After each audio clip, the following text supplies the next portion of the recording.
அவன் நல்ல வழிக்கு வர சாந்தத்தோடு உதவ வேண்டும். ஆனால் கவனமாக இருங்கள். நீங்கள் பாவம் செய்ய தூண்டப்படலாம். உங்களுக்கு சுமையாக இருக்கும் போது ஒருவருக்கு ஒருவர் உதவி செய்து கொள்ளுங்கள். நீங்கள் இதனை செய்யும் போது கிறிஸ்துவின் ஆணைகளுக்கு உண்மையாகவே கீழ்ப்படுகிறீர்கள்.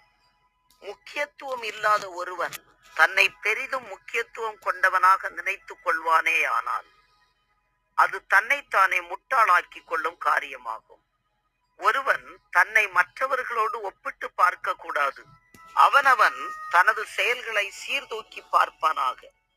பிறகு அவன் தன்னால் செய்ய முடிந்த காரியங்களை பற்றி பெருமைப்பட்டு கொள்ள இடம் இருக்கும்.